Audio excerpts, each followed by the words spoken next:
Hello, everybody. Welcome to the International Museum of Dinnerware Design series called Unforgettable Dinnerware.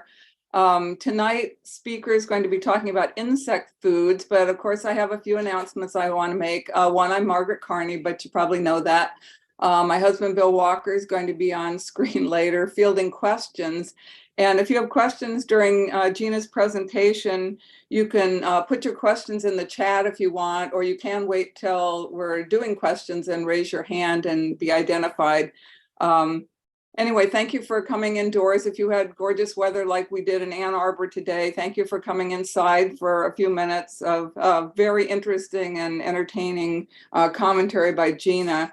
I want to give a plug for her book, which is called Edible Insects. It's a little book, but it's packed full of information, and she's going to tell you a lot of interesting things and show you some great images. I told her the other day when we were doing a little practice Zoom that I didn't recognize her when she didn't have like a bug stuck in her teeth while she was talking, since that's one of the things that I've seen. I want to make a couple of announcements like I always do. One, if you haven't renewed your membership, you maybe didn't get the menu, which is our newsletter. And if you did get it, maybe you feel guilty because you haven't sent in your membership. So please do that. That's how we do our programming.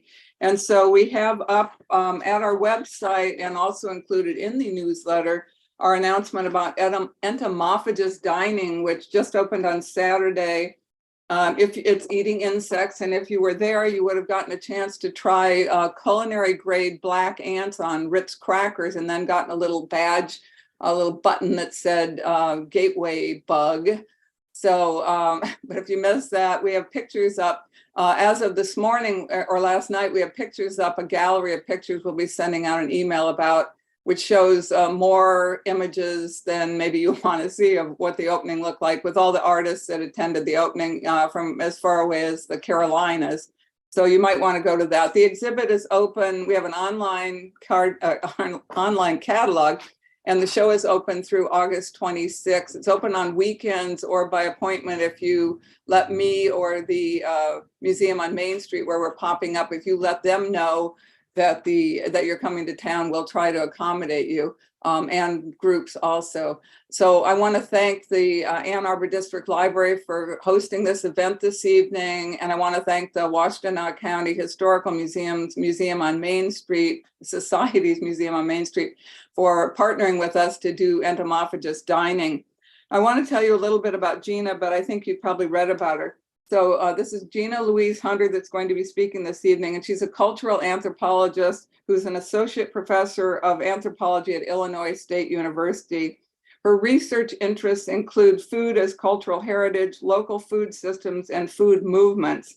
And she's author of the book I held up a moment ago, Edible Insects, Global History. And I think, I want to make one more announcement. So about a month from today, on May 10th, Scott Vermillion, who's a well-known collector and has given us a presentation before, is going to be talking about a dinnerware collector's journey. And you won't want to miss this because it's a way to actually see what Scott Vermillion has collected. That's on May 10th at 6:30 p.m. and we'll be sending out information so you can sign up for that Zoom. So without further ado, have I forgotten anything? Okay, so I'm going to turn it over to Gina Hunter and look forward to hearing about insect foods. Wonderful. Thank you so much for that introduction, Margaret, and thanks to all of you for being here. I'm going to go ahead and share my screen and start my presentation. There we go. So can you all see that? And are you seeing the presentation version? Or are you seeing, no, you're not seeing the presentation version? Yeah, we're just seeing the editing screen right now. Mm-hmm. Let me stop that and try this again. Let me do this again. I will have you do this. How about that? Is that better? Perfect. Thank you. Great. Yeah, all right. Awesome. Well, welcome.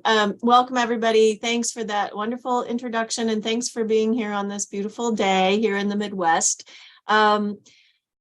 as Margaret said, I am a cultural anthropologist, and this project was really wonderful for me, and it's a great pleasure to speak to you all today about it. I had the chance to look at the online catalog for your exhibit, and I was so impressed by the beautiful work that the metal and ceramic and textile artists all submitted for this exhibit. So it's really amazing. I hope I get to see it in person. So I often, when I speak about this, I will often ask people in my audience, especially if I'm live, to say, how many of you all have eaten bugs? Of course, if you've been to the exhibit, you maybe had some of those lovely black ants, which can be quite tasty. But the answer for those, a lot of times we have the kind of the U factor when we talk about edible insects. And so I like to remind people that okay, let me go this way, that everybody eats insects. If you eat any kind of processed food, you are probably eating insects on a regular basis. You just may not know it. So yeah, I like to give these a little bit of info here about our FDA defection action levels, where if you're eating a macaroni or a noodle product, you're probably eating some insect fragments. And certainly I eat lots of peanut butter, and it's chock full of insect fragments and rodent hairs and other things. So you're probably eating insects. Of course, today we're talking about the intentional consumption of insects. And in order to do a little work for this book, I wanted to be in a place where the ooh factor wasn't a common response. So I spent a little bit of time in Oaxaca in Mexico, which is kind of one of the probably the closest place for me as a Midwestern American to go to, really where you can just pull up along a roadside stand and find insects on the menu. And so I had many different kinds of insects. There, that middle picture is of escamoles. Those are ant larvae and pupa, and they are quite delicious. That's my favorite insect food so far. And so, one of the things I like to say about entomophagy, and is that when I'm talking about insects as human food, we don't have really good words to talk about that, and it's partly because for us and in English, eating insects hasn't been acceptable. So, when we're talking about animals and plants feeding on insects, we can talk about insectivory. Entomophagy usually means human food, insects as human food, but it's kind of a problematic word. When you say entomophagy, it sounds a little bit like geophagia or acuphagia, which is the consumption of sharp metal objects. These are often seen as eating disorders or problems. So entomophagy is not a very old word, and it was created essentially to speak about other cultures where insect eating was happening, but it wasn't really acceptable. So I will mostly just talk about insect foods so that I can get away from that notion of this being an odd thing. Because one of the things that we know for sure is that insects have been on the menu for humans for a very long time, probably since our earliest days. We probably got the taste from them in our evolutionary history. We know that the great apes all, consume insects. You can imagine, think of the chimpanzee with the stick in a termite hole trying to fish out termites to eat. And we have early evidence, both direct and indirect, from the archaeological record. And so insects, we see them in things like these cave paintings shown here. There is a carving of a cricket on a bone. In the middle there, we have some grasshoppers on a skewer. These are from Assyria, from a wall where there's a long, the portrait of many different slaves bringing the king of Assyria a banquet of food for a festival. So in this case, it's not just food, but food fit for a king. And then there's another cave painting from Spain that's showing here the person suspended from ropes, harvesting bees and the honey from a beehive. And that's the interpretation of that, in part because we have modern, contemporary peoples who do that kind of honey hunting in Ceylon or Sri Lanka. And so that's the photograph that you see there, where the honey hunter lowers himself down from the top of a cliff to get the wild bees that are a very aggressive bee species that creates its nests on cliffs. And they use those bundles of leaves to create smoke. And then there's other implements tied to his shoulders there that he can use to bring up the hive, which is going to have not just honey, but also the larva of little bees in there, which can be eaten. And so we have this indirect evidence. For an archaeologist, direct evidence are things like insect remains in coprolites or fossilized feces. And so you can find that. You can find evidence in the charred insides of pots and cooking vessels, and you can find caches of insects that have been collected and buried. And so there's plenty of evidence from 10,000 years ago in Mexico of insects being kept, cooked, and eaten. And so we have both indirect and direct evidence of our long history with eating insects. And so today, what we know is that there's an estimated 2 billion people who regularly consume insects. And here's kind of a map of the number of insects and the countries where they are consumed. You might notice that, of course, there are more species of insects consumed in the tropics. And I like to, that's a factor probably just of biodiversity, of the fact that when there's that many more species, there's a much greater chance of finding a tasty bug. And so we have in the dark green areas there over 300 species of edible insects that are recorded. Now, this is what we know. There are probably many more, but this is an estimate based on of what scientists have been able to identify and that they found in the contemporary and historical record. And so of those, about 2,000, a little over 2,000 species that have been identified, the great majority of them are from the Coleoptera family of insects, which are beetles. And so, of course, these are not, when we talk about insects, and insect families, insects are really, one of the things I had to do as an anthropologist was to learn a lot about insects. And when you think of a beetle, you probably imagine some, like a cockroach or a ladybug or something with that hard shell. It's not in that form that most people are eating them. It's in their larval form. It's in the form of a grub.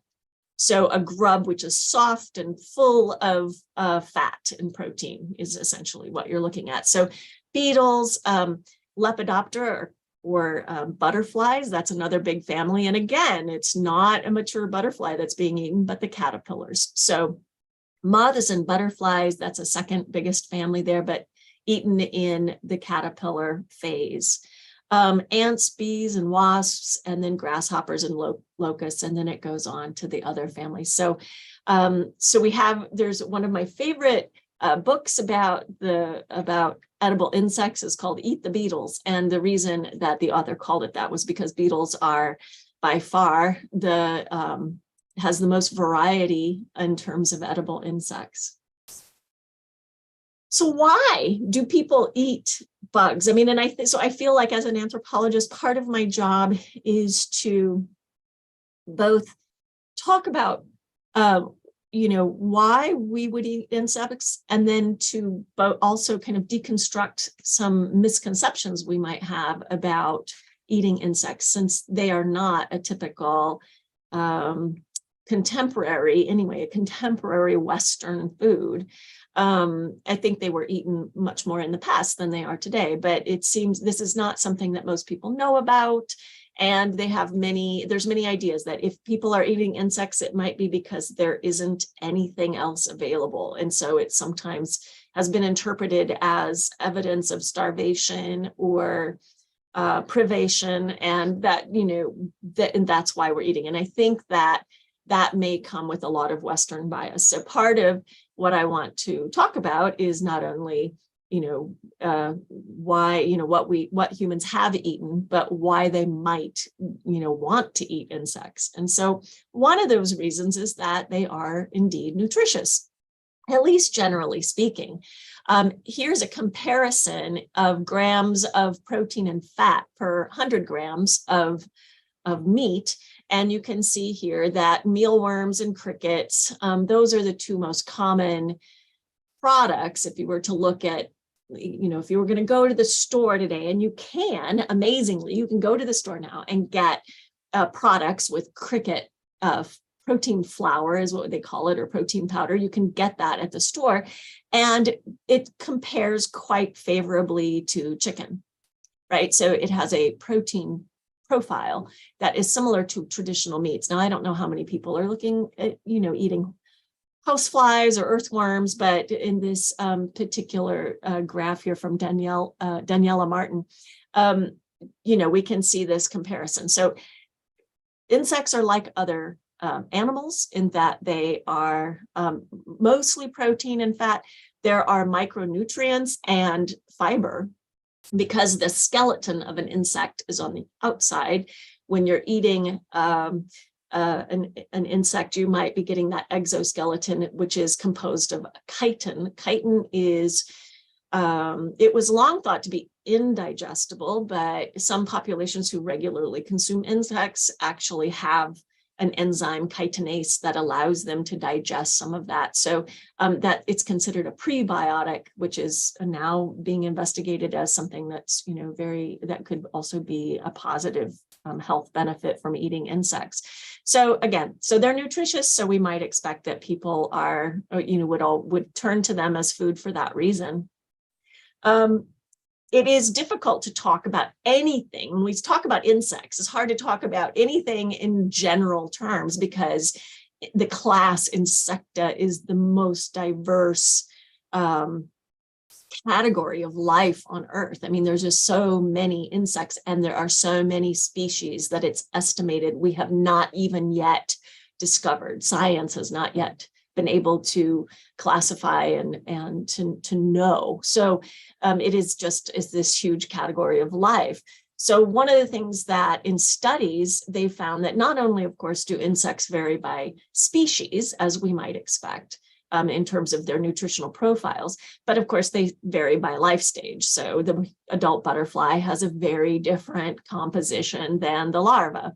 But then even within food samples, so some scientists have collected commercially available insects and then looked at their nutritional composition and found that even within the same species, same life stage, that the nutritional composition varied. And the explanation for that is that it probably depends on the environment that the animals come from. Is it a rich environment, like you can see, in this image is kind of trying to convey? Is it a rich environment that they came from, or is it a poor environment? And this is important when we think about raising insects and farming, because if you kind of get in from animals what you get out of them what you put into them. So we all know that they are healthier and will have more.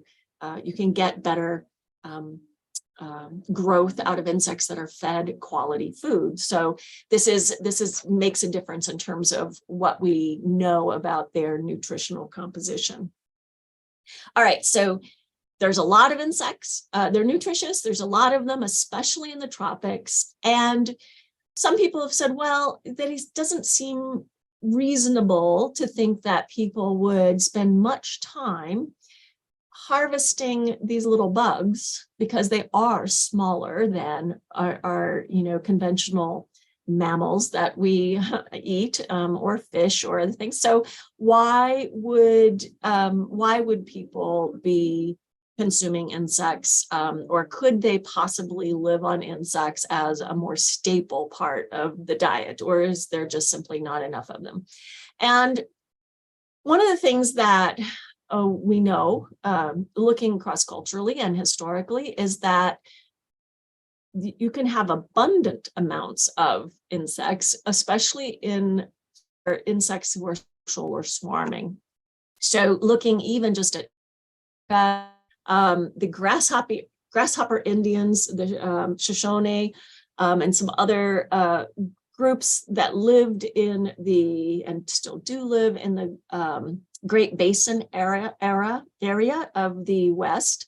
In this is settled later on in our national history. And so we have settlers' tales, we have observers and people who kind of recorded the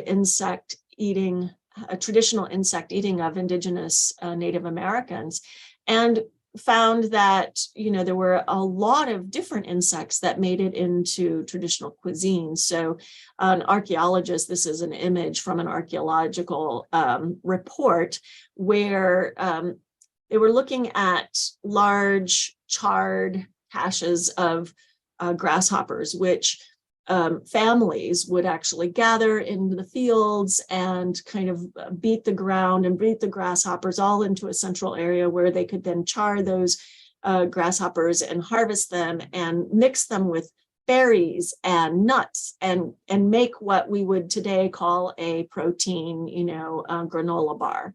And that this could be kept, and it kept people through lean times, and it was in fact given to white settlers in their way out to the territory when they arrived in this area starving and in need of food. And people, settlers, often in some of the historical accounts, these travelers would eat the food and enjoy it and benefit from it, and then learn what was in it and reject it. And so this is one example. Another example of this kind of food from Lake Mono, same general area. There's something called an alkali fly, Ephedra hyans, which it lands in the salt water. The eggs are laid, they float up to the surface, and they gather in kind of these long windrows, and the wind will, they kind of gather up onto the shore, and these could be gathered by the tons, and they would also be pounded into and made into cakes and edible, and kept for longer periods of time. So termites are swarming, of course, bees are locusts, which are swarming in ways that today most agriculturalists, we still fight the infestations and the plagues that locusts can bring around the world. And that used to be the case in North America as well. And so we know that there are these swarming insects. There are insects that are seasonably available, and they're available in such great quantities that people could gather them and store them and keep them, and that they could indeed be, if not a staple food, at least a significant portion of the diet. And that's a little bit different than we think about if we think about just eating, say, individual grubs. So there are a lot of them. Some are farmable and even preservable.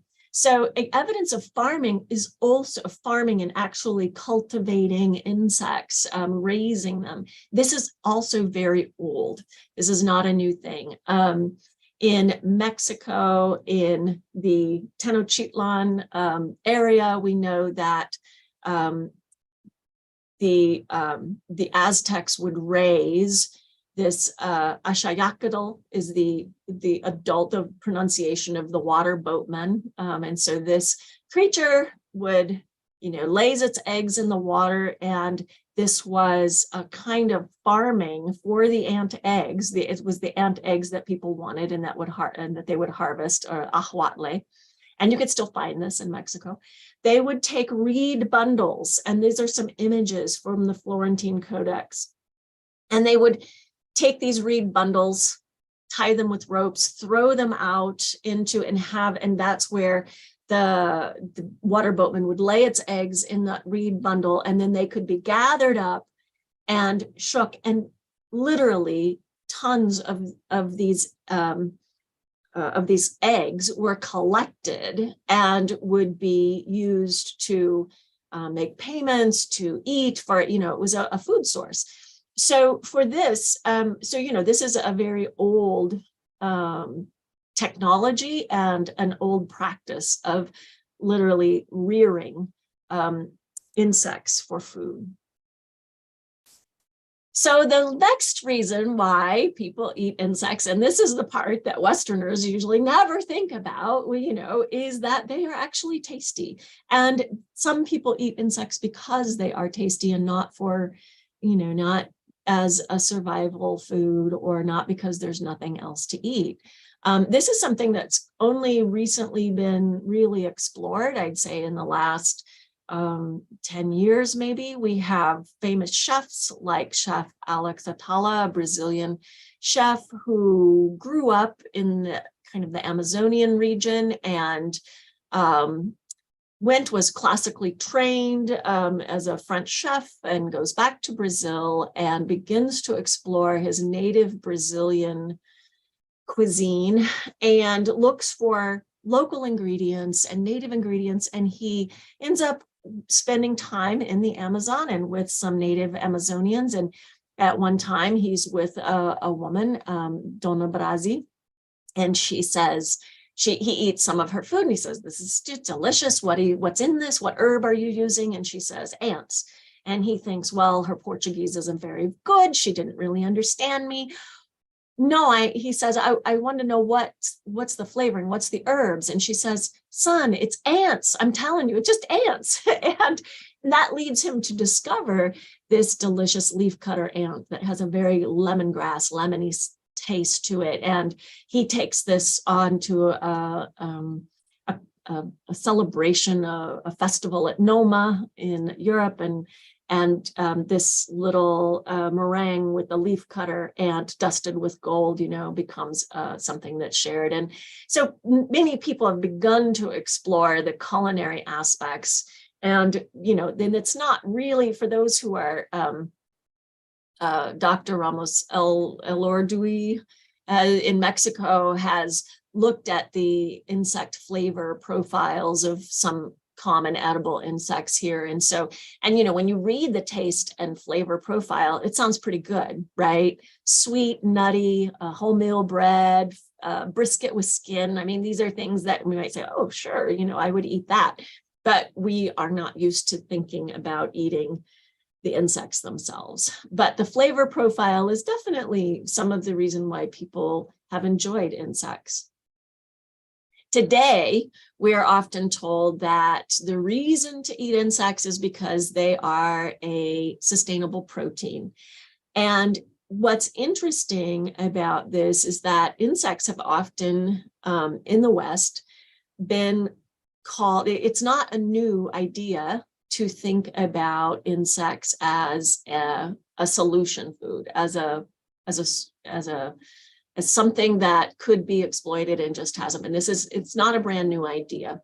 It's not new at all. It's very old. In fact, the very first person to hold the position of the entomologist, kind of chief entomologist at in the Department of Agriculture, he founded the Commission of Entomophagy for the United States. His name was Charles Valentine Riley, and he was an expert on locust plagues and studied the grasshopper, because a locust is just a different form of a grasshopper. So grasshoppers in their life cycle, and depending on the environment, they will, in terms of when the environment is right, they send signals to each other, and they literally physically change form into a gregarious locust form. And those are the ones that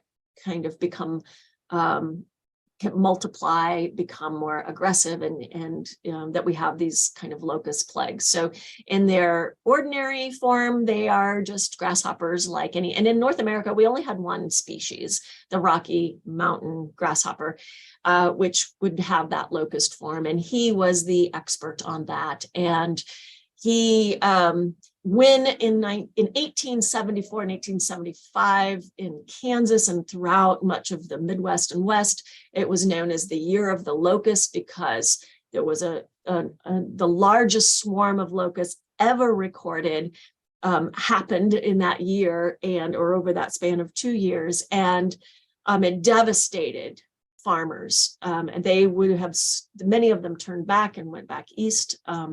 They would have starved were not for shipments of food from the east to have come west. And those locusts, one of the things that Charles Riley suggested doing is eating them. He said, well, we have all these locusts. Why don't we? And actually in a hotel in St. Louis, he was originally from Missouri and originally served as the head entomologist for Missouri. He actually experimented with some ways of cooking grasshoppers, these locusts, so that, well, people wouldn't starve if they could just eat the locusts. Of course, after being invaded and having all of your crops eaten by the locusts, the last thing you wanted to do was to actually eat them. So these ideas have been put forward before, and they rarely take off. So I'm not sure what the potential is for Americans today in terms of eating insects, but there are increasingly companies and products that are putting out there some products based on insect proteins, and they are touted as a sustainable protein. And the reason that they're touted as sustainable is because, as this graphic kind of implies, it takes far less water, feed, and arable land. Those three things that are being shown there. It takes far, far less to raise a kilo of cricket protein than it does pork or beef in particular. And so, it is sustainable in that sense, far more sustainable to raise crickets and to get our protein source from that. But, how we go about this is a whole nother question. So are they really a sustainable protein for our hot and hungry planet? Well, there are potentials. So as I said, in the world today, there's still a lot of wild collected insects like the Mopani worms.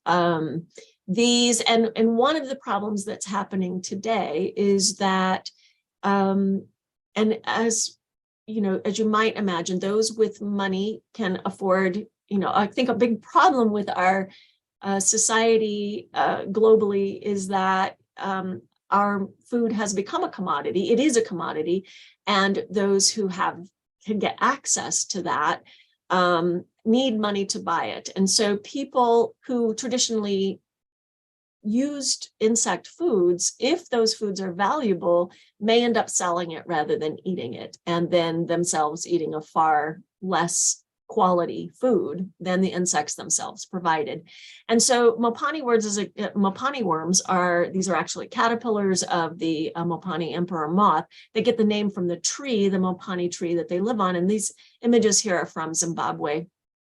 This is a common food, and it's actually really popular as a snack item. And people collect these, rural people will collect these and dry them and then flavor them, sell them in markets. And recently, or in recent years, this has become very popular, especially for more urban populations with more money.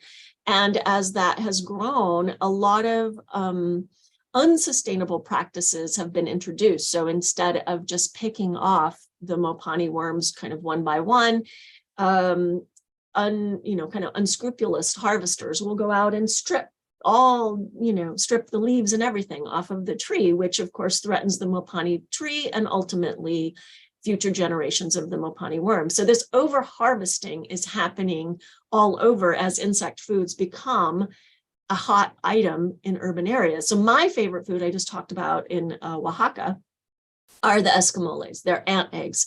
These ant colonies grow underneath, or they live underneath giant, the agave plants. And a talented escamolero can go out and harvest part of a colony for the eggs and bring it back and then go back to that same colony year after year, because the colony will regenerate. Of course, you can't take too much of the colony. Well, as insect foods have become kind of a hip new item in culinary in gourmet restaurants in Mexico City and elsewhere, then those, you get people going out who don't harvest well. They are over harvesting.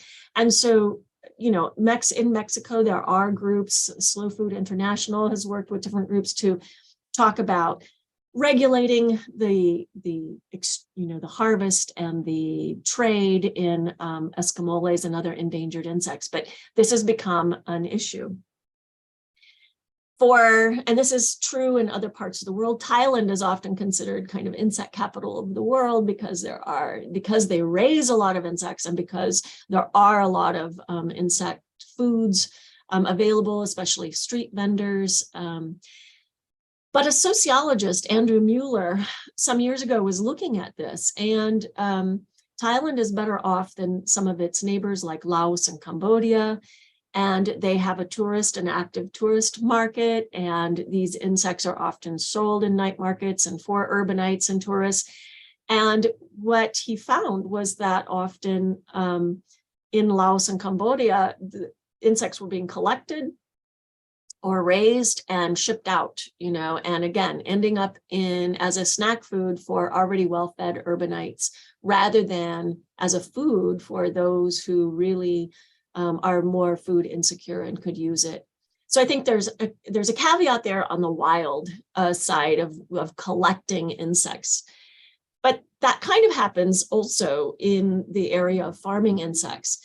Yes, farming insects can be a wonderful economic development that should be promoted. For years, the West and development professionals didn't notice insect foods and certainly didn't promote the development of insect farming as something for rural and peasant folks to do.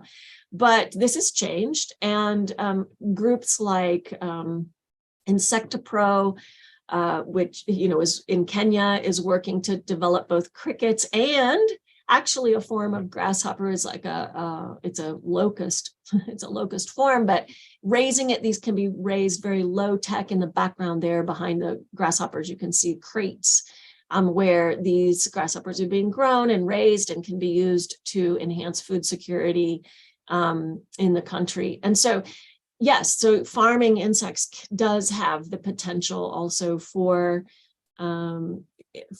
providing for people who would otherwise not have food. In Canada, we have Entamo farms, so in more close to home. Entamo farms used to raise insects for the pet market as a pet food. So if you keep lizards, or if you have chickens, or you have feed, so insects were raised for feed. And when they realized that this could be a more sustainable protein, they switched over to producing crickets for human consumption. And so getting approval to do that and producing protein powders that can be sold and that we can use to replace that. And so this is a great, so there is the potential there. But like with most products that enter into the commercial sphere and into the commodity, once you begin to scale this up and to make it larger, you have these production facilities which require a certain amount of energy, right? That you have to, insects they're often picky they're cold-blooded, which in one hand makes them more sustainable to raise. On the other hand, they're often intolerant of a lot of variation in temperature. So they do have their own food and feed and energy requirements that they must be kept at. And right now, much of this production is going to make, again, things like high protein snacks, like snack bars. This Sen's company is, again, high highly, large scale production, but, making protein bars. And these snacks are great, or more sustainable if you are not eating the hamburger or you're not eating the steak and you're replacing it with the cricket.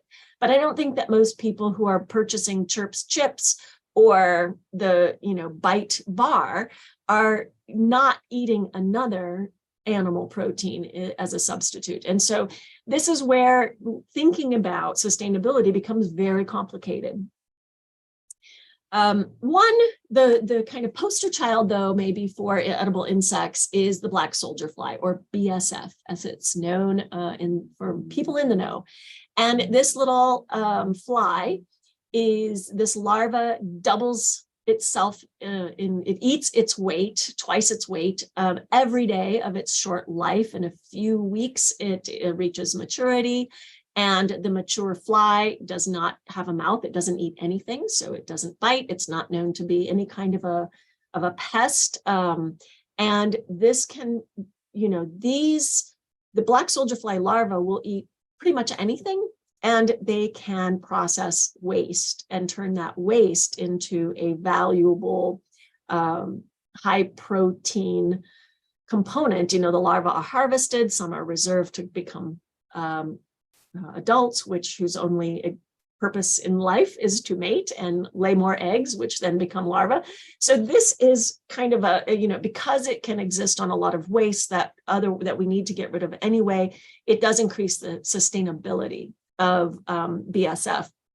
And in fact, one of the largest, or it's touted as the largest insect growing facility is under construction, or soon to be under construction right now, just down the road from me in Decatur, Illinois. It's a partnership between ADM and InnovaFeed, a French company. And they are going to be raising the black soldier fly there. The output though, for that will be pet food and other animal feed. So again, thinking about as, insects, the conversation is mostly shifted to thinking of it as high quality feed. Is that good? Well, if it means that your cat food will have insects instead of fish, which might be farmed in Chile or Peru or somewhere where then that fish can be eaten by people, maybe that's a good thing. But it's very difficult to tell. So when people say, is insect protein, is it the new thing? Will it save the world? I have to give a very, very cautious maybe, but it depends, because food is always political. We have certainly a problem with hunger in the world, and but that problem isn't necessarily one of technology. It is one of social policy and our will politically and economically to provide for everyone on the planet. And so with that, and I've already spoken plenty, I told everybody I'd keep it to a few minutes. I'm going to stop and say thank you and welcome your comments or questions.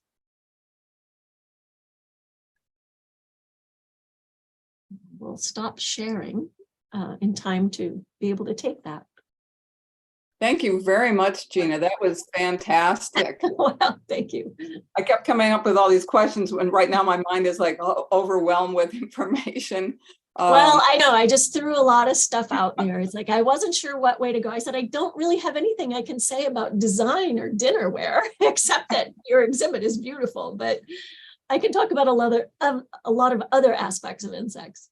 Well, all the designs that we got in the dinnerware were for mindfully eating insects, or how you would serve them or not, because you celebrate them and you don't want to eat them. So we had all those viewpoints, but do we have questions from people yet coming in? Haven't seen any questions yet. I think we have a couple here. Oh, I can see some of them. So one, Ari asks, what steps do you think need to be taken to change Westerners' attitudes towards bug eating?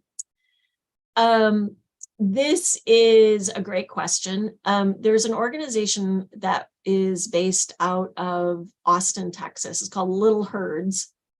And they do a lot of education with children. And I think that's because children often don't have the barriers that adults already have towards that. So our response to insects is very much a learned response, that insects are just not food. And so one of the ways to co-opt that and maybe to change attitudes, of course, it's long-standing, but is, to work with kids and change their attitudes and do some education there.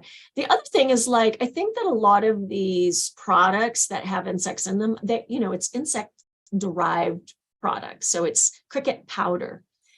You wouldn't necessarily know what's in the protein bar because it doesn't taste like anything in particular. I mean, it tastes like whatever flavor they've made it to be, whether that's cocoa and peanut butter or whatever. So that's another way of getting around it, is as we're consuming these things as ingredients rather than as an insect itself. So are there any resources that would let people know what insects are locally available that are edible, like, for example, in Minnesota? Oh, yeah. I think that you can, yes, you can find, I suggest before, so one of the problems with just going out and eating insects is that you don't know what our neighborhood insects have been sprayed with. So, and this is a lot of insects worldwide have been, first, they're just in decline because of climate change, intensive agriculture, the use of pesticides. And then also the insects that you find, you're not sure, where they have come from. So I can really only suggest that you find a local naturalist or entomologist who knows insects and who can. A lot of times entomology societies will have a bug dinner, bug night, and they will kind of, people will bring in insects, but it's hard to kind of, point somebody to. There are books out there and you can get them, but again, you'd want to make sure you have a place to collect insects where it's fairly, you're fairly sure that it's not going to be covered in, some Roundup or something that people have put on their plants. I have eaten, there used to be a Facebook site by he was called the Missouri entomophagist, I think. And he had a little kind of mimeograph cookbook, and he collected June bugs and Japanese beetles and all kinds of insects from his yard. And I tried, that was some of the first times I ever tried those insects, in North America, were from him, and seeing him at conferences and that. And I've done that myself. I've harvested Japanese beetles and had everyone and their brother, offer me their yard to come harvest. And I, of course, only went to people's yards where I knew they didn't spray and didn't have any spray. And then and then you just have an abundance of Japanese beetles that you can pick off of bushes and freeze them, boil them to boil away any contaminants, marinate them for 24 hours and in like teriyaki type sauce, and dehydrate them. And they're kind of dry. They're very, as an adult beetle, they're crunchy. So they're okay. It's nothing. Our host is the Ann Arbor District Library, and librarians do what librarians do. So if you look at the chat, posted a link to Amazon for protein premium cricket powder. Oh, there we go. That's right. And so you can buy that. I have some other direct messages I'm just seeing now. Scott asked, what's a good gateway insect for someone who's never eaten any? One of the things, you can just buy one of the commercial products and just try it. Like I said, if you go someplace, I don't necessarily regularly eat insects. I have raised mealworms in my house and on my little foyer, and raised them and eaten them, and they're tasty. They're fine. But I think when you're traveling, I mean, you know, if you go to Mexico, I hear that there's a market in Mexico City where you can go and you can get insects from all around Mexico. I think in Los Angeles, you can get tacos on food trucks that have crickets and other chapulines, the grasshoppers and that. So I would say, let somebody who knows how to cook them make it for you and then try it. Like most foods, right? It's good. So we have a comment. I've been interested in eating of insects for decades. Now, because of your presentation, I would really like to try ant larvae. Yeah. And that was another one kind of looks like it's from a different person, but maybe related. It says, comments that ants that have been squished smell unpleasant. Are the adult ants eaten or the larvae only? Do you have larvae? Do the larvae have a similar smell? Does the unique smell indicate a warning light that an insect is inedible? There's lots of species of ants, so I don't know. It could be all of the above on those. Yes, adult ants are eaten. So I know, you know, for example, in that the example of the Brazilian leafcutter ant, that it was the adult ants that were eaten. And I know in the Philippines, traditionally there are ants which are, as adults, are harvested and eaten. In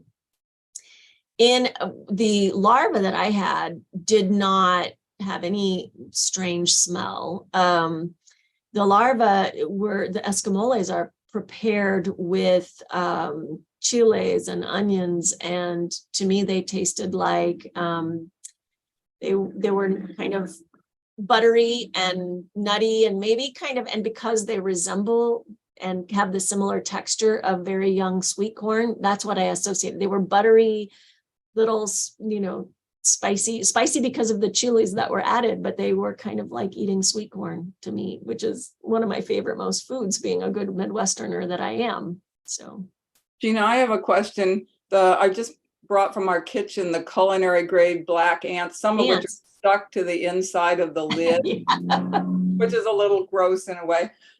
However, my husband hasn't smelled this yet, but myself and another person were smelling it. It smells a lot like soy sauce. Oh, interesting. And one of the people that had them thought they were kind of tart and licoricey.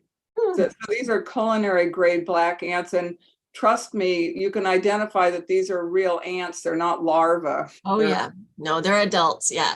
Well, many people say that they have a citrusy, that there is kind of a citrus type of tartness to them. But I don't know. I mean, I've had different kinds of ants, and they've had, you know, often the thing is that often when I've had, and this is the case when you go anywhere in a restaurant, they'll be prepared, and they're prepared with other things. So they come on top of, you know, it's like in the case of, you know, even in that picture of Alex Atala, you know, it's there with a sweet meringue, and you can imagine that some lemongrass tasting or citric acid thing on top of a sweet, super sweet meringue might be quite delicious. And by itself, I don't know, or a whole handful of it, I'm not sure how that would taste, but it's great that we're talking about taste, right? I mean, that's kind of part of the thing here. We're talking about what they taste like.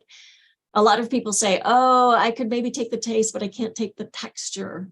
And that's a thing, right? But we eat lots of things that are weird, that look weird, or that have strange textures, right? I mean, if you go to a fish market, I mean, people often say insects are ugly or repulsive. And I say, go to a fish market. Oh, have you seen a flounder? It's got like multiple eyes on one side of its body. That's kind of weird looking.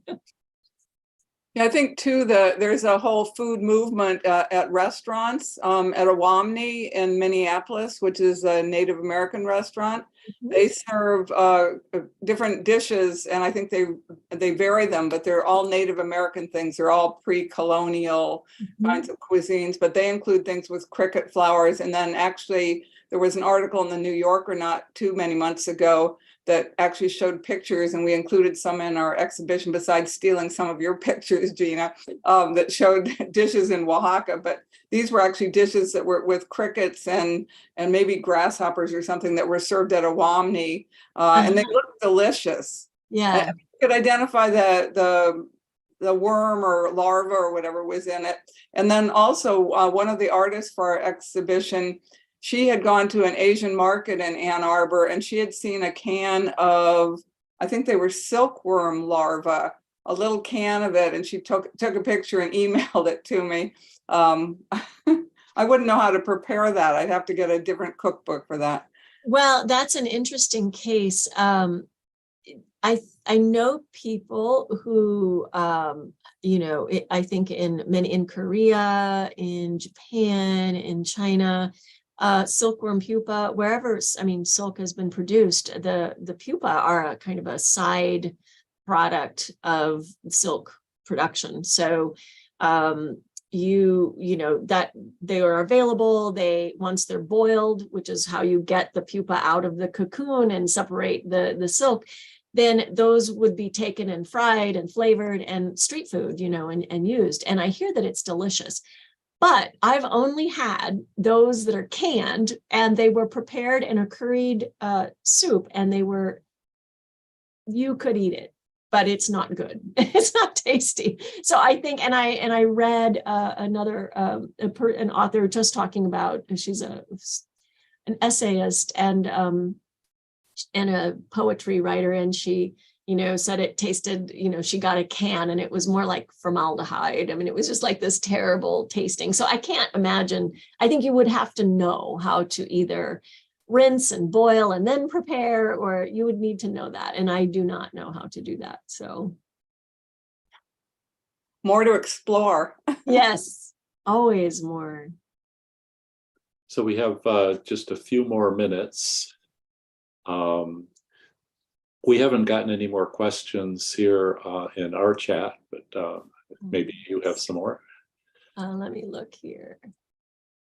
Can people do it for themselves, harvesting bugs in their backyard? I think I talked about that already. It's from Eileen. And yes, you can, but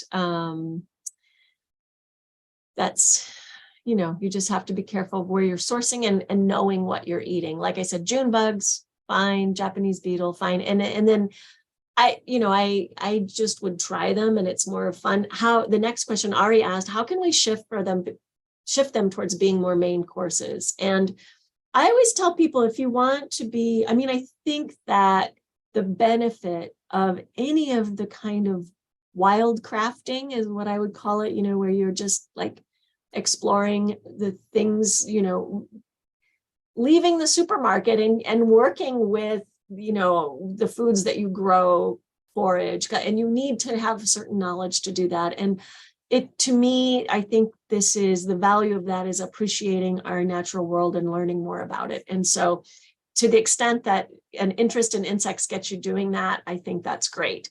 In terms of just like eating for a better planet and to be sustainable, or to be, I say, eat plants. If you want to be really sustainable, eat plants, because that, and people don't have to be vegan, but the less meat that we rely on, the more sustainable our diets are. And so you don't have to eat cricket protein powder to be sustainable. You can just have beans, rice, and other veggies.